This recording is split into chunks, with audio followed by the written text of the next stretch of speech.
Tawagin niyo na lang ako sa pangalang Remy.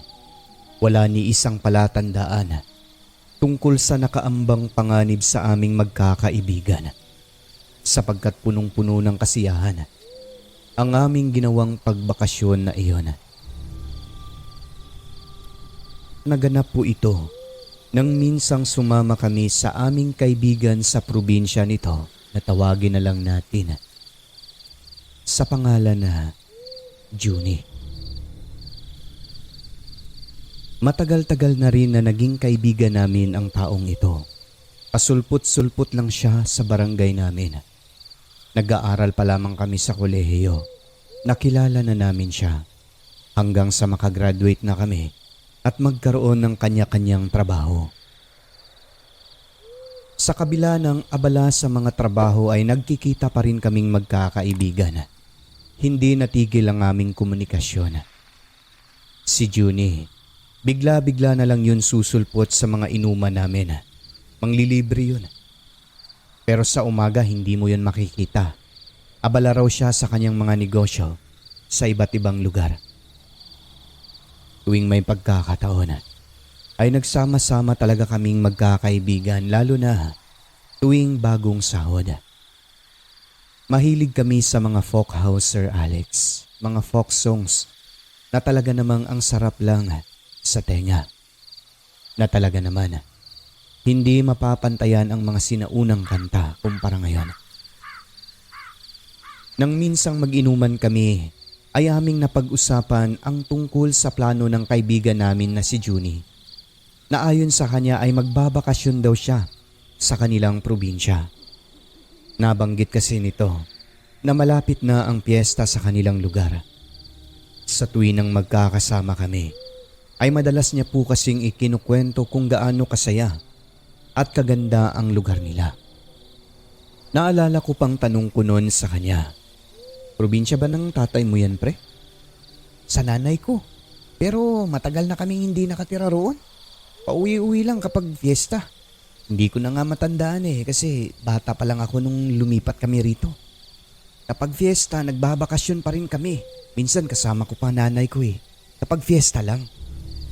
Sinasabi ko sa inyo mga tol, maganda ang lugar namin doon tapos maraming kadalagahan doon. Oh, talaga? Oo, totoo sinasabi ko. Sige nga, dalhin mo kami roon. Makapasyal nga tayo sa sinasabing lugar ni Junie na yan. Marami raw dalaga Wika pa ng kaibigan kong si B-Boy. Nainganyo na kami at napagkasunduan na nga namin na sumama sa probinsya nila upang makisaya at makifiesta. Sako po ito sa kanlurang Visayas na hindi ko na lang babanggitin ang eksaktong lokasyon bilang pagbibigay respeto po sa mga taong naninirahan doon. Hindi ko rin kasi alam kung aktibo pa rin ba sila hanggang ngayon. Pero kung pagbabasehan sa mga kwento, mukhang oo. At yun na nga't bumiyahe na kami. Sumakay ng bus pagkatapos ay bangka na naman. Kung hindi ako nagkakamali, nasa mahigit 1 oras ang biyahe namin sa dagat hanggang sa makarating sa naturang isla. May kalayuan din ito. Mula sa daungan ay sumakay naman kami ng jeep. May mga lakaran pa, kaya malayo talaga. At nang dumating na nga kami sa kanilang probinsya ay lagpas tanghali na iyon. Ang tinuluyan namin doon, ang sabi ng aming kaibigan, ay bahay di umano ng kamag-anak niya na tinawag niyang tiya. Wala na raw kasi silang bahay doon gaya ng sabi sa amin dahil matagal na ibinenta ng kanyang mga magulang ang kanilang bahay at lupa tapos lumipat na sa kabilang isla sa lungsod na bahagi. At yun na nga po sir, sinalubong kami ng mga kamag-anakan nila Junie. Abalang-abala sila sa paghahanda ng kanilang mga lulutuin kahit pa nga ang mismong piyesta ay kinabukasan pa. Namangha talaga kami sa kakaibang excitement ng mga kamag-anakan ni Junie sa paparating na fiesta. Lalo na nung makita nilang dumating kami na mga bisitang taga-syudad mula pa sa kabilang isla. Sa totoo lang, Sir Alex, noon pa lang ako nakakita ng ganoon kalalaking mga kawa sa buong buhay ko. Mga kawang luma na, nangingitim, na sobrang lalaki talaga. Nasabi naming magkakaibigan, ibang-iba talaga kung paano ipagdiwang ang kapistahan sa probinsya kumpara sa syudad o sa lugar namin sa kabilang isla. Buhay na buhay pa ang tradisyon doon sa kanila. Wow, mukhang baka yata ang kakatayin dito ah. Wika pa ni B-Boy sa kaibigan namin na si June. Oo, ibang-iba talaga dito mga pare ko. Marami talagang kinakatay na baboy dito. Yung kambing, meron pa nga kalabaw minsan eh. Hanggang bukas na yan sila magluluto. Salit-salitan lang. Tanungin ko lang sila ha. Mga tito, may kakatayin ba tayong baka o kalabaw? Oo, meron. Pero mamaya pang hating gabi. 3 yun. Sagot ng isang naghahanda doon na malaking tao. Namangha talaga kami na sa kabila ng parang kokonti lang naman ang nakatira sa lugar na iyon. Ang dami ng kakatayin nila. Biruin nyo, 3 baka. E di tuwang-tuwa na naman kami kasi nga siguradong ang daming pulutan. Napatanong pa kami sa aming kaibigan. Junie, ang dami nyo sigurong bisita bukas. Sagot nito, oo. Tuwing fiesta marami talaga kaming bisita. Lahat taga-baryo. Napaisip tuloy kami kung ganun ka-excited at abala ang mga tao sa kanila. Gayong bukas pa naman ang fiesta. Paano na lang siguro noong unang panahon? Siguro mas abala pa at mas masaya.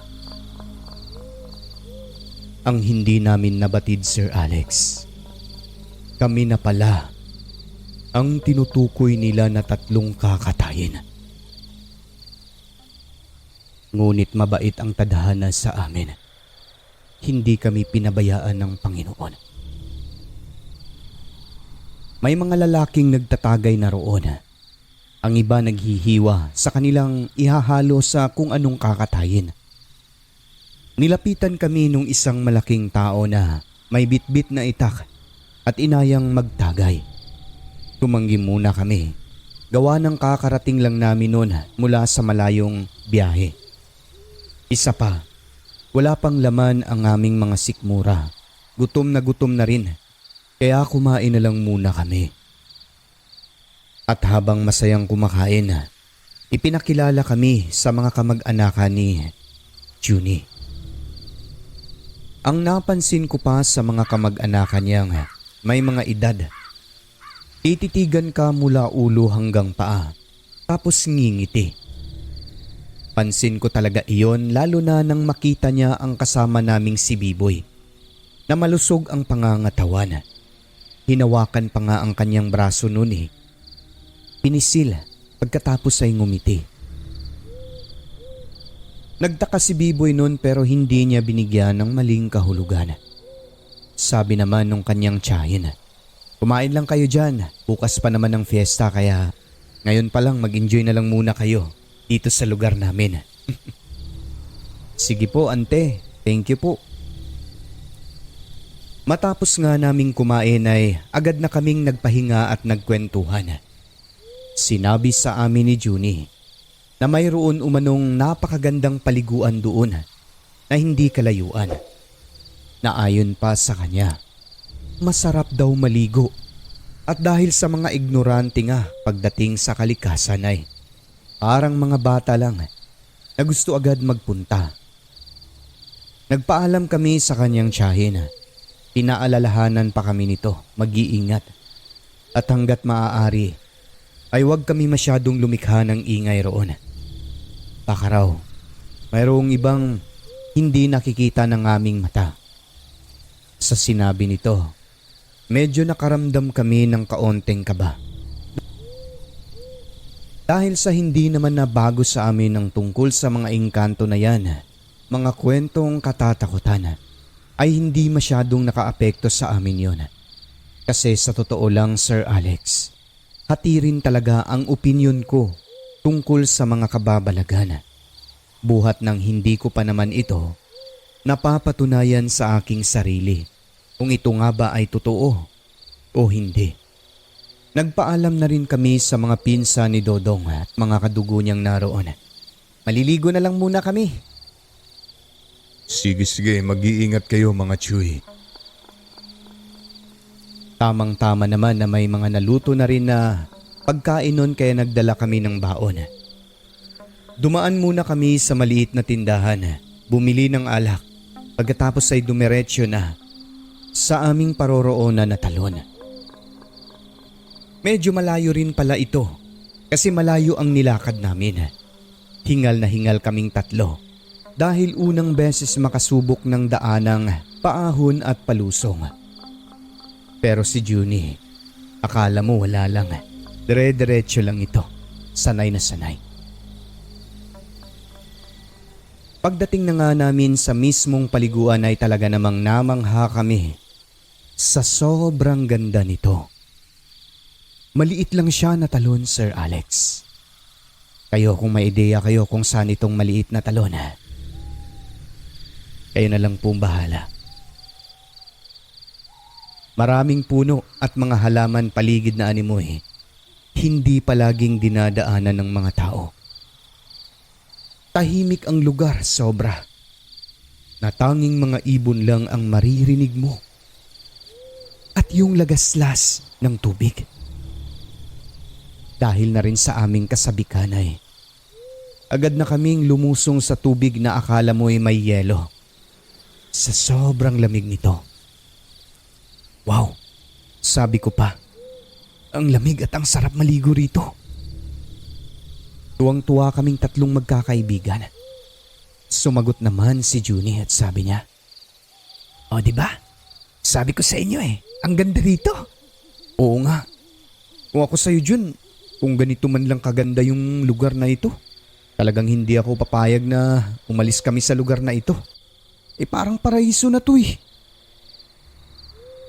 Ngumiti lang si June sa amin. Tumango pagkatapos ay tumalon siya sa tubig. Nanginginig talaga kami, lalo na kapag sinasabayan iyon ng pag-ihip ng hangin. Kami lang ang naliligo roon. Nasabi ko na lang talaga, iyon na siguro ang pinakamasayang outing namin na magkakaibigan. Sapagkat hindi po talaga matatawaran. Ang ganda ng lugar. Ngunit gaya ng paalala sa amin ay iniwasan namin ang lumikha ng sobrang ingay. At yun na nga po't agad na naming tinagay ang alak na dala namin upang maibsan man lamang ang sobrang lamig ng tubig at ng hangin. Hindi namin namalayan ng oras, Sir Alex. Palubog na pala ang araw kaya dali-dali na kaming umahon at nag-impake. Ngunit nanatili muna kami sa malaking bato hanggang sa maubos ang alak. At nang makaalis na nga, patakip silim na ng mga oras na yon. Hindi ko alam kung ako lang ba ang nakapansin, pero pakiramdam ko ng mga sandali na iyon ay para pong may nakatingin sa amin. Kaya panaylingon ako habang naglalakad kami sa makipot na daan ng paakyat. Hindi ko rin maiwasang hindi mapatingin-tingin sa paligid sa gilid ng aming dinadaanan. Kung ano-ano kasi ang naglalaro sa aking isipan. Napakiramdam ko, Sir Alex, anumang oras ay may lalabas sa gilid ng daanan at susunggaban kami. Subalit, hindi po ganon ang nangyari. Naisip ko, dala lang ng katahimikan ng lugar. Kaya kung ano-ano na lang ang naglalaro sa aking utak. Habang naglalakad, maya-maya ay may narinig akong sanga na naputol sa gawing kanan ko. Yun bang naputol na parang inapakan? Di napalingon ako at nakita kong may taong biglang yumuko sa unahan sa may matalahib na porsyon. Ang ipinagtataka ko pa, nakita kong tiyuhin iyon ni Junie. Siya yung naghahanda sa malaking kawa sa likod at naghihiwa ng mga parang isasahog. Kahit medyo madilim na ng mga sandali na iyon, ay naklaro ko po talaga ang mukha niya. Hindi ako nagkakamali. Ang tiyuhin niya yun. Hindi muna ako nagtanong kasi distansya kami na naglalakad sa isa't isa. Bala ko mamaya na lang. Paulit-ulit kong sinisipat kung saan siya nakitang nagkubli pero hindi ko na makita. Wala na. Makaraan pa ang ilang minuto. Nagulat na lang ako. May sumalubong sa amin. Ang tiyuhin ni Junie. Siya rin yung nakita ko kanina doon sa may babaan na nagkubli sa talahiban. O tiyo, kayo pala? Tanong pa ng kaibigan namin. Oo, kasi nag-aalala sila baka hindi raw kayo babalik eh. Ang sagot naman ni Junie. Hindi pwedeng hindi sila babalik, tiyo. At saka saan naman kami pupunta kung hindi kami babalik? Diba, mga tol? Si tiyo talaga palabiro. Oo nga tiyo, babalik talaga kami. Sagot ko pa sa kanya. Tinitignan ko ang kanyang kasuotan noon. Itim na damit pero ipinagtataka ko lang bakit siya sumulpot sa aming unahan.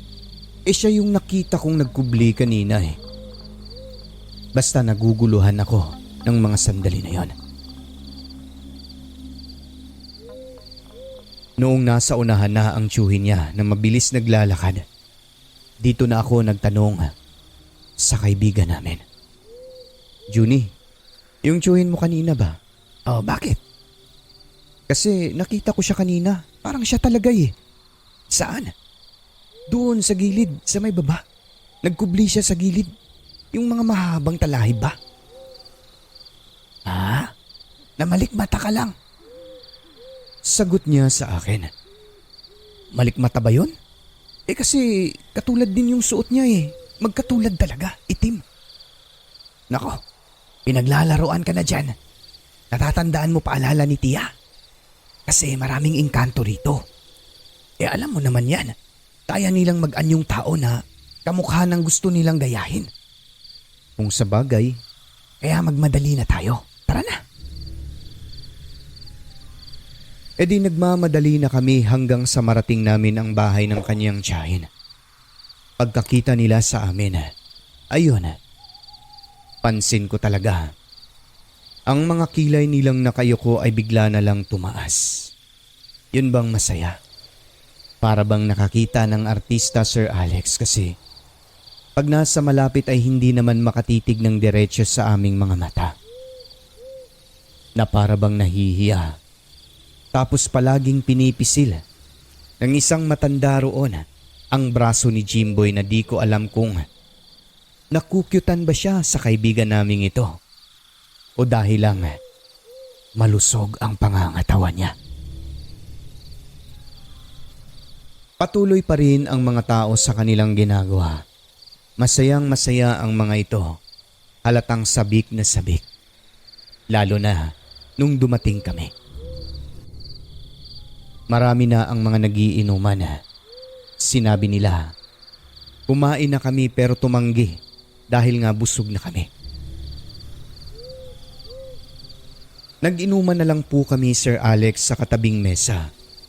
Tumidilim na ng mga oras na yon. Nakaharap ako sa may kubong bakante sa katabing lote. Noong dumilim na talaga, ay may nakita akong babaeng pasilip-silip sa bintana roon. Titig na titig siya sa akin. Nakikita ko siya kasi bahagyang naiilawan ng maliit na bumbilya ang mukha nito. Hanggang sa bigla na lang po siyang nagsenya sa akin na huwag maingay sa pamamagitan ng paglalagay ng hintuturo nito sa kanyang ilong. Nagulat ako, Sir Alex. Napatitig ako sa kanya ng walang kurap-kurap. Magtatanong na sana ako sa kaibigan naming si Junie kung sino ang babae na iyon. Kaso hindi natuloy kasi nga naunahan ako ng senyas. Pagkatapos ay may ipinakita siya sa akin na isang kwintas na kulay dilaw. Ang ginawa ko, Sir Alex, kasi akala ko inaakit ako ng dalagang ito. Maganda kasi, morena ang kulay ng balat at nagniningning ang mga mata nito. Sa totoo lang, Sir Alex, iba ang tumatakbo sa utak ko noon. Kasi nga binata, hindi rin ako masisisi, di ba? Nais din talaga makasubok ng mga ganoong bagay. Parte naman talaga yan sa tao, di ba? Lalo na sa amin na wala pa naman mga girlfriend noon. Di nagpaalam ako sa kanila, sa mga kaibigan ko na mangingihilang muna. Nangihinga ako sa likod ng bahay. Pero dumiretso ako pagkatapos sa kubo. Biglang nagbago ang aking pakiramdam. Ang aking kasabikan ay napalitan ng takot at pangamba para sa aming magkakaibigan. Paano kasi, Sir Alex? Ang babae pala na iyon ay taga-kabilang purok. May kasama siyang isang lalaki na hitsurang mandirigma. Pareho silang may mga kutsilyong mahahaba na kulay dilaw. Yung lalaki ay may lubid sa kanyang dibdib na pag-aakala ko pa ay normal na tali lang. Iyon pala, isang latigo na yari sa buntot pagi ang dulo. Agad na bungad sa akin. Ilan kayong dumayo rito? Ha? Bakit po, Manong? Basta, sabihin mo na agad kung gusto niyo pang mabuhay. Bakit nga po, Manong? Ano pong nangyayari? Sumagot naman ang babae. At sabi nga, sabihin mo muna dahil kami ang naaawa sa inyo. Nakita namin kayo napapasok sa puok na ito, kaya sinundan namin kayo. Bale, 4 po kami, ma'am. Sino naman ang nagdala sa inyo rito? Kaibigan po namin si Junie. Sabi ko na kayo ang gagawing handa bukas. Bata, hindi biro ang sitwasyon na kinakaharap ninyo ngayon. Nasa panganib ang buhay ninyong 3. Ha? Pero bakit po, Manong? Mga aswang ang pamilyang pinuntahan nyo. Halos isang purok sila rito. Nanlaki ang mata ko sa sinabi ng dalawa. Hindi ako makapaniwala pero hinayaan kong magpatuloy silang nagsasalita. Aswang ang lahat ng tao dito. Yung mga kasama nyo ngayon, aswang yan. Maliban sa kaibigan nyong si Junie. Recruiter siya. Siya ang naghahanap ng mga mabibiktima nila sa mga karatig lugar. Totoo ba tong naririnig ko ngayon? Hindi kami nagbibiro, bata. Kung ganun, nagsisinungaling siya sa amin. Tama ka. Taga rito yan si Junie. Mga magulang niya ang nagluluto dyan. Ha? Kasi ang sabi niya sa amin, hindi raw sila taga rito Matagal na raw silang umalis. Sinungaling ang tao na yan. Bahay nila ang tinuluyan nyo. Sagot ng babae. Kinakabahan na ako ng mga sandali na iyon. Pinagmamadali ako ng dalawa. Bumalik na raw at baka hanapin na nila ako. Wag na wag daw magpahalata. Mag-isip daw ako ng paraan. Ang importante ay makatakas kami ng aking mga kaibigan. Kinakailangan makalabas kami sa purok na iyon. At sila'y maghihintay naman sa bungad. Gagawin ko po. Babalik na po ako. Sandali, Remy. Eto, suotin mo. Kung sakali, panangga nyo yan. Ano to? Protection yan. Remy, magtiwala ka sa amin kung gusto nyo pang mabuhay ng mga kaibigan mo. Tumawag ka sa Panginoon. Opo, Manong.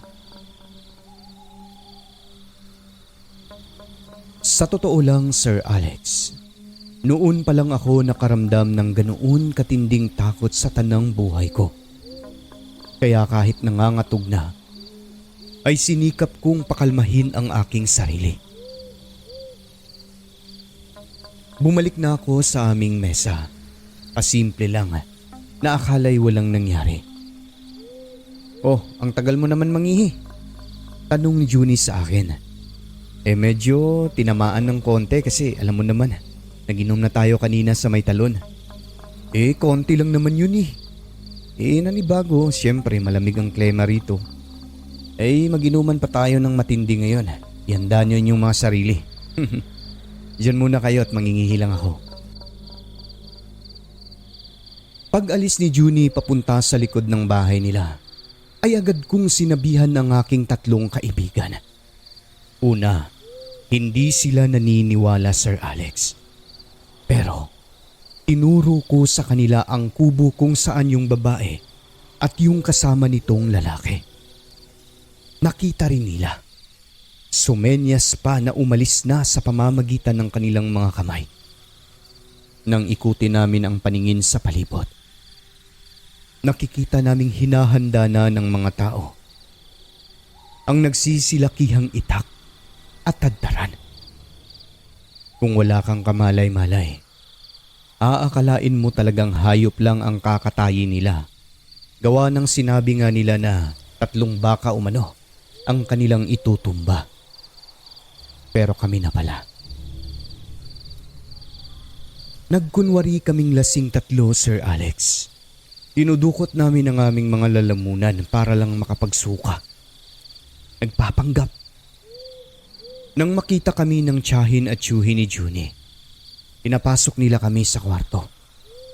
Tiyahin at tiyuhin ang pakilala niya, pero totoong nanay at tatay niya pala. "Pagpahingahin mo na yan sila, Junie." "Opo, tiya." Dinala kami sa kwarto. Pagdating nga roon ay nagpatulog-tulog kami. Niyugyug kami ng aming kaibigan. Nang mapagtanto niya na parang tulog talaga kami, ay nagsalita ito. Bakit daw kami biglang nalasing na hindi pa naman pinainom ng pampatulog?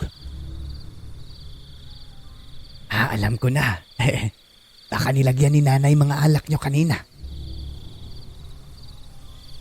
Ilang minuto pa siyang nagbantay sa amin sa loob, Sir Alex. Sa isip-isip ko pa nga, papatayin ko na lang ito, talo-talo na.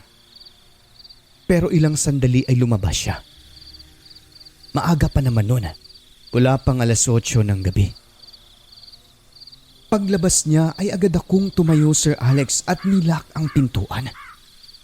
Matapos noon, ay agad na kaming tumakas sa bintana dumaan.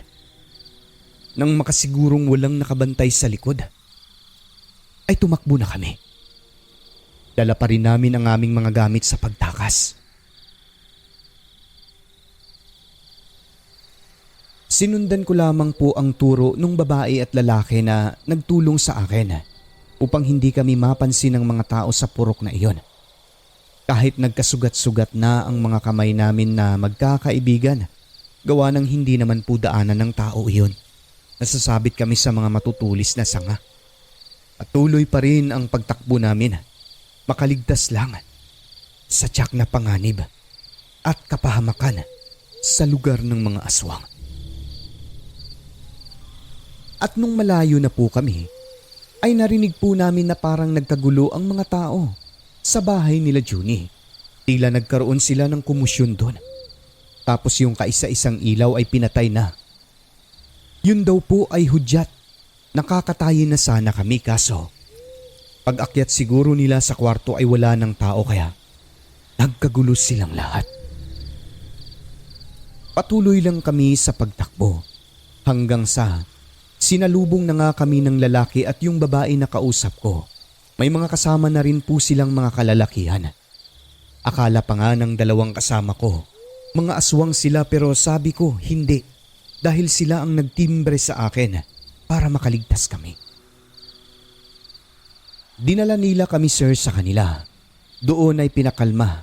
Sinabihan na wag nang mag-alala sapagkat ligtas na kami roon. Ayon sa kanila, Sir Alex, bago magfiesta ay may mga dayo umano na dinadala ang mga aswang sa purok na iyon. Akala namin, sir, katapusan na namin eh. Kaya sobrang pasalamat talaga namin sa Panginoon na buhay pa kaming magkakaibigan. At eto pa ang natuklasan namin.